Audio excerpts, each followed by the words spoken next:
between a husband and wife, you get married and it's like you're going to fix the husband, and then there's the trash detail.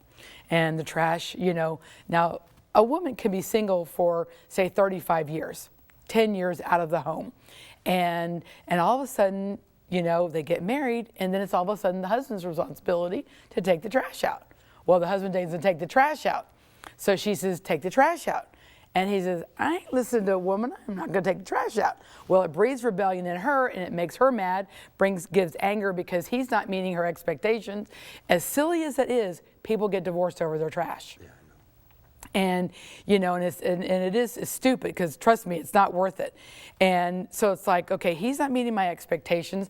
You know, I'm going to fix him. I'm going to make him take this trash out, come hell or high water, or trash all over my floor. So here the trash is billowing all over the floor because he's not going to obey the woman because he's living in rebellion. She's not going to take it out because she knows it's the husband's responsibility. Well, what happens is you have separate bedrooms, separate lives, you know, based on simple little things like that start out in the beginning. Now, in my opinion, if the trash needs taken out, take it out. You know, who cares who takes it out? Just get it out. My husband and I don't have that problem because usually at the hotel, they take it out every day because I'm usually on the road a lot. And so we don't have that problem, which is nice. But even at home, if I'm cooking and I, you know, incur a lot of trash, I take the trash out. And it's not beneath me to take the trash out because I don't want my house stinking. I don't want bugs in the house. I don't want any of that kind of stuff, so I'll do it.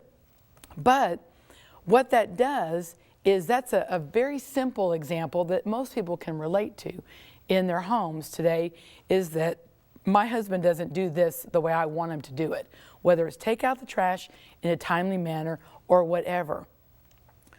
If we continue to try to fix our spouse, it will breed rebellion. Now, we're supposed to be examples, we're godly examples, you know, and love each other and not fight. And it's up to God to fix them. Our responsibility, I'll point to me more specifically, my responsibility is to be a godly woman and the best wife I can be to my husband. And his responsibility is to be the best husband to me. And when you do that, then you allow God to come in and fix the person.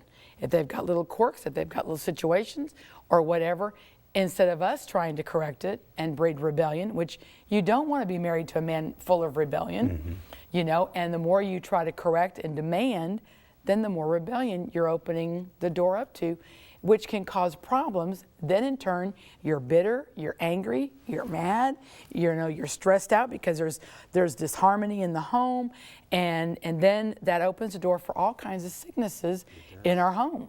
Not to mention tension, but it starts affecting our body. And it shows up. It does. The anger, the resentment, the bitterness, the unforgiveness, you know, all of those kinds, the rage. You know, all of those things begin to surface. The silence. And you, and you wonder why you have these headaches. Right. You know, you wonder why your physical body doesn't have the energy like it should. And then food doesn't taste as good because your digestive system doesn't so you're doesn't eating work. more and eating you're the wrong more, stuff. Or less.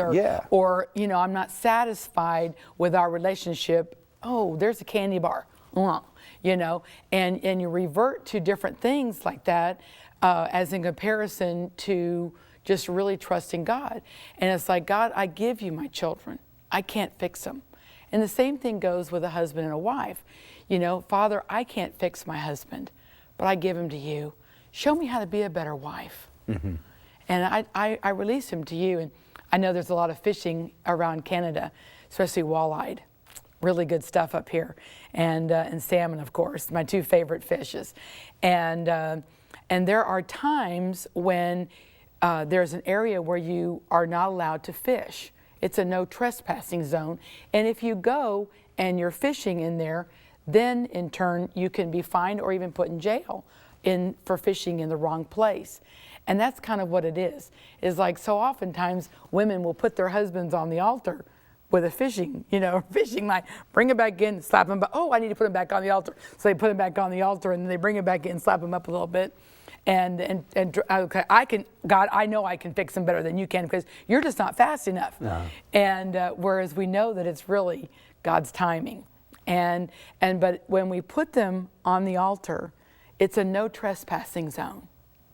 And when we go in there to remove our husband, our wife, our children, our parents from that altar, we're going against what God wants. He wants us to just love them unconditionally, love them like He would love them.